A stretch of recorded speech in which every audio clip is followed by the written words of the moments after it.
His name's Hanu, which is short for Hanuman. And we have a book, like a children's book about Hindu mythology. So we were like flipping through the pages of the Hindu gods, and we picked the monkey god Hanuman. Make me an angel, flies from Montgomery. Oh, make me a poster of an already. Oh, just give me one thing I can hold on to. I have to be able to translate what you're doing without seeing it. So you can sing for me, and I can know exactly what's going on without looking at you.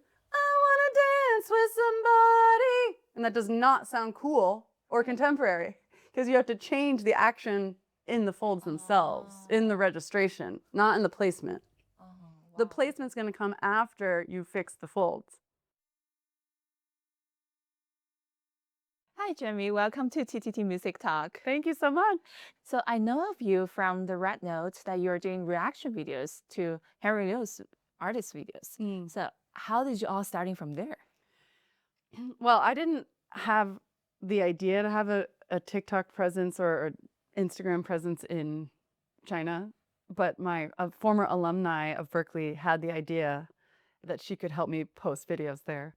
And I never have done reaction videos before, but she said, try a few artists. And at the time, Singer 2025 was happening. So we did a few videos from there, but there was a copyright issue. So they took all of them down. I had one that had like 20 million views. And then we got copyright. And I think it was copyright. Red Note just takes my videos down. And so we had to do things that weren't copyrighted. But then the fans started asking for specific artists. Yeah. So we do the reactions based on what the comments ask us for. Oh, do you have a favorite artist? I think in China? Yeah. I mean, Li Hongmeng. Oh, yeah. Yeah. And I don't remember her name, but she was, she sings.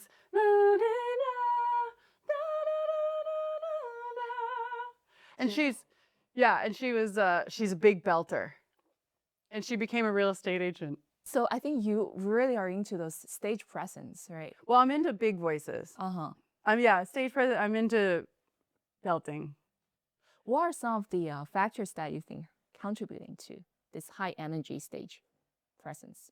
Yeah, and it's interesting because I noticed that there's a lot of performers there that don't have that. And I've been told by my students that it's like not always been so popular to have that type of stage presence. It's like the women are supposed to be more demure and like quiet. So I don't know. I think because in the States we have such like a big singing has become so popular. And I just think it's so powerful, and it's so challenging to sing like that. So you know that someone has like incredible vocal technique if they can belt high. So that kind of became my specialty of like how to teach people how to do that. So when I hear it, it's just very exciting. Do you think that right now is a big moment for you? But like I mentioned, is I don't have access. I'm like sharing my account with my manager. So I don't have like a lot of interaction as much with the fans. So the only way I really see what's going on is if I go to the app and I look. Yeah. So it's interesting because here in TikTok, I'm very engaged in my own TikTok and Instagram here. But with there, I feel like kind of like distant, like, hello. Were some of the big shocking moments when you deal with those reaction videos?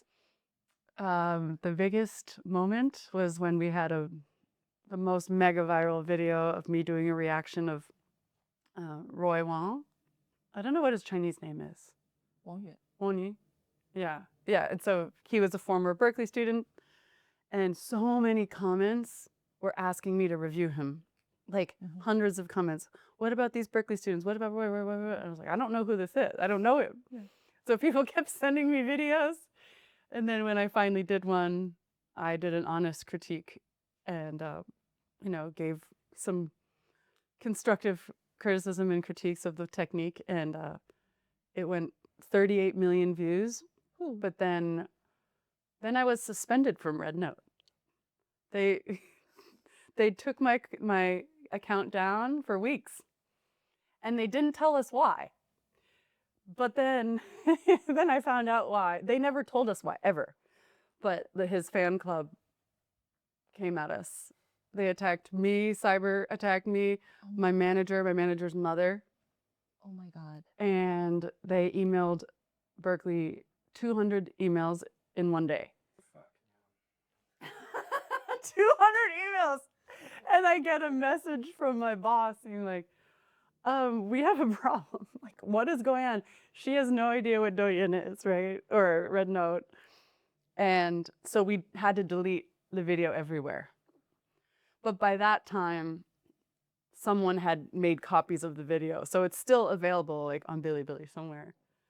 But it wasn't, they were saying I was like defaming him. I was like criticizing him. I was evil. I should be punished. I should like, there should be punitive action. That's so much negative energy there. It was. Wow. It was, but there was also so many positive comments of like, oh, there's a teacher giving constructive criticism, like he can help, like his technique can be helped. And I don't know this person. He's probably wonderful. It was just maybe like a performance that, and in the video I said, maybe he can't hear himself. Like live performance, sometimes there's sound issues. So I meant no harm to him, right? And people took so much offense to my critique. But most people liked it. Wow, that has to be a very strong person and a teacher at the same time to do those like videos and get exposed online. Yeah, it was a learning lesson for me. And some of my students, even before I did it, they said, stay away from him. They said that. They said, don't do that. And I was like, I'm going to do that because I'm a rebel. I was like, how bad could it possibly be? And then, wow, okay. Yeah, because we just have a different reaction to celebrities here. Like the fandom here is not the same. And we call that the parasocial relationships. That's like what it's called. And I think there's like a psychological attachment to these idols. And it puts so much pressure on the idol as well. And even though I don't consider myself famous, I like in those moments, you know, if those viral moments keep happening for me, more people know who I am, there's more attention on me, there's more potential criticism, right? So there's like a responsibility you start to have as a public figure of like, I don't want to hurt people. I don't want to mess with people. I don't want to get criticized, you know? So there's a moment we all have as musicians or public figures of like, we have to strengthen our nervous systems and our internal fortitude to be able to withstand the pressure of like the public eye like that. Yeah, for sure. And I think in that moment, it helps you to build up your own voice because sometimes you can't say everything, yes, right? There should be something black and white. And I have a tendency to really say what I think. And I think I have to like be a little more careful sometimes. So I want to talk about some voice technique. Okay. So personally, I think your voice has such an aesthetic power and emotional elasticity. What's really going on when we sing? Ooh, good question. I like to try and simplify this down. Like I'm going to be working on my audience keeps asking for a foundational course of like what is going on when you sing and can you explain it in multiple videos. And so I think one of my gifts as a teacher is to be able to really simplify this, to not make it so complicated, you know, like you don't need to know every single part of the voice. And it's as simple as like, you know, we have the larynx and then we have the vocal folds, which are vibrating to create sound, and air is the fuel. And, you know, we breathe in, the diaphragm descends down, air comes back up, the vocal folds vibrate, and then it goes through a number of different resonators. And so the resonators are kind of like the filter of the sound.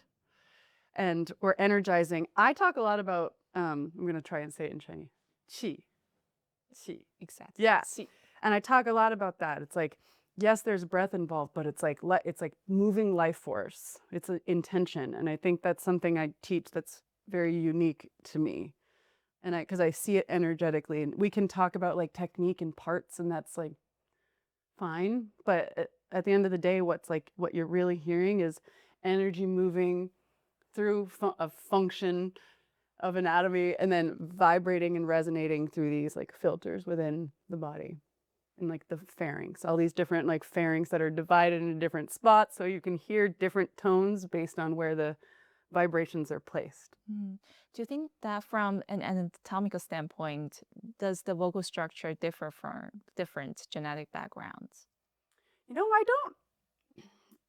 I've heard that in African Americans, they might have a different like shaping internally, which is why they have such a like unique, deep, soulful sound. But I don't quote me on that because I haven't done that sort of research. But culturally, based on the dialects, there is a difference in the tonal production, very specifically towards the Asian dialect and how that affects Western singing, specifically around your tones and the tongue placement. Yeah, because Chinese is more a functional pitch. So each syllabus would have a different pitch that alters the meanings. Yeah. To me, I've noticed mostly it's less about the tone and it's more about the way the tones are placed. So like oh, no, oh. And that's a really far back tongue and it's a like lower larynx sound. And so much of what we have to do with high notes and placement involves like the tongue being completely out of the way and flat and relaxed. Yeah. And no nasality. And so because some of your tones have nasality and a tongue placement back, it makes my job, I have to do a little extra work to get those things out of the way. Wow. To have clarity in the tone. Like it feels like we cannot see anything, but you have to feel everything. That's the hardest part about voice teaching. Like voice teaching is its own world because I have to be able to translate what you're doing without seeing it. So you can sing for me and I can know exactly what's going on without looking at you because I'm doing it so long. So I'm like, your tongue's tight. I can feel your tongue's pulling back. Your soft palate's too low. And you're doing some sort of pulling in your throat. Or you're not supporting. There's just many things it could be. I will have a speech lesson with you. Yeah. Because we're talking about placement, I actually had some vocal trainings with classical background. Okay. Because my teacher when I was in high school, and her husband was an opera singer, and I got so into the art songs. But then after I trained for classical voice, I just can't sing those contemporary songs anymore because my placement got so high. Yeah. And then it took me like 2 years to unlearn everything. I have so much to say about that because I have 2 degrees in classical music. That was not a problem that I had because I was always doing belting and contemporary like on the side, but this was my primary thing for my education. I was like doing songwriting on the side, but then my chest voice or my contemporary singing had so much vibrato in it. And then I worked with some like blues artists and they were like, your tone is too pure. And so I had to kind of decondition the like beauty out and like to get more rock blues. But functionally, they're different systems. So if we're going back to the original question, all of those changes are happening at the vocal folds themselves. So that's where we talk about registration, which is kind of the majority of my pedagogy that I teach. Is like, that's all a muscle system getting the folds to be long and thin. And then is a different muscle system kind of truncating the folds and thickening them to create like chest voice, head voice. And I think these terms are just so kind of outdated. So we can talk about that if you want, but it's a major difference if you're training classically and your folds as a female voice, as the folds are so long and thin. And then if you want to start to belt or do contemporary, you have to completely reconfigure how the vocal folds are working.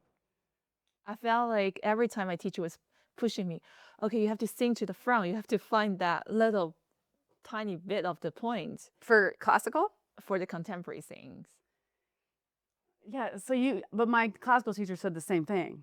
So that's like directional placement is just about resonance. It has nothing to do with the vocal folds. Right? Because you can be in your head voice. Yeah. And I can say forward, forward, be contemporary, forward. You can go, I want to dance with somebody. And that does not sound cool or contemporary because you have to change the action in the folds themselves, in the registration, not in the placement. The placement's going to come after you fix the folds. Not fix, but like adjust to the belting or the chest voice. Are there any strategies for that? With chest voice, it's all about just connecting to what we're doing right now, which is speech, right? Most of us are naturally speaking in our chest voice. Some cultures speak a little bit higher, so that's a little bit more hard for me. But if we're just communicating with speech, and then you start to elevate that. Like I have people like yelling, like, hey, can you go get me that? If I just add a pitch to that, I'm suddenly in my chest voice. So when you can simplify that chest voice actually is a natural phenomenon for our voices to do, and we start to develop that over time. So I would just start at a low speaking range on the piano, like, hey, hey. And then you start to realize the higher you get, you're like, oh, I'm belting. And that's like always like people get so like, wow, it's magic. And it's like, okay, it's just natural,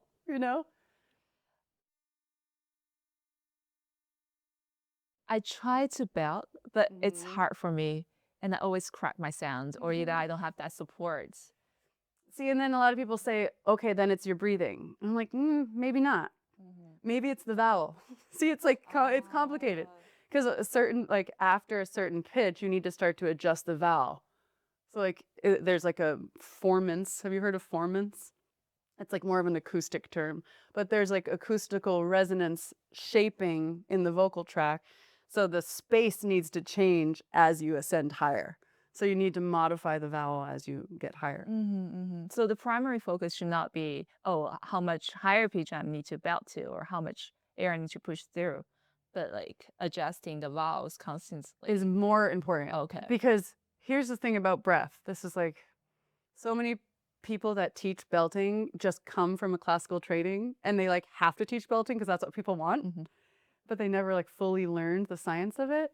So a lot of people will just be like, support more, engage more. I'm like, here's the thing. If the folds are thicker, they're more closed in chest voice. And in head voice, they're further away. So if you're sending air up on closed folds, you're creating a bunch of back pressure and tension. But when we're in classical, we need that steady stream of air all the time to create the legato line. So my breath had to change when I moved to contemporary. I was still doing all this breath and sending air, and I was getting all this pressure. And I understood, anatomically that is creating more problems. So that's why I have issues when people like engage more, support more. I'm like, depends. Depends on the singer. I saw one of the TikTok videos you posted on IG actually for Christian, your student. Christian, yeah. Yes. Everyone loves that video. Oh my God. I learned so much just from that video. Wow. He's great. Yeah. Yeah. Do you know him? No. No, okay, yeah. Sometimes I didn't know when I sing lyrics that affects so much of the vowel. Yes. Big time. Because especially if your vowels aren't adjusting to the pitches, it's going to either sound distorted or it's going to pull back and sound dark. What are your top strategies to fix those? Honestly, like moving everything to the vowel ah. Like that's a mixed vowel. Like instead of up high, you can't really use those vowels. So you just brighten everything to like ah, eh. And those are like my primary vowels in the high range. Okay, so then the tone will get much brighter and more focused. And that's what your teacher was trying to get you to do. Forward, forward, forward. Okay. But like the vowel needs to be forward. Ah is not a forward vowel. Not a forward vowel. Those are always gonna fall back. So even the lyrics like the no, right? No. It has to be like more up. It has to adjust, like nah. Yeah. Oh my God. And then you have the diphthong of that word. No. So it's two vowels in one. Right. So a lot of in English, we have two vowel sounds in one letter, which can get really confusing when it comes to like holding a duration of a note. Yeah. We're like really detailed right now. No, I like that. Yeah.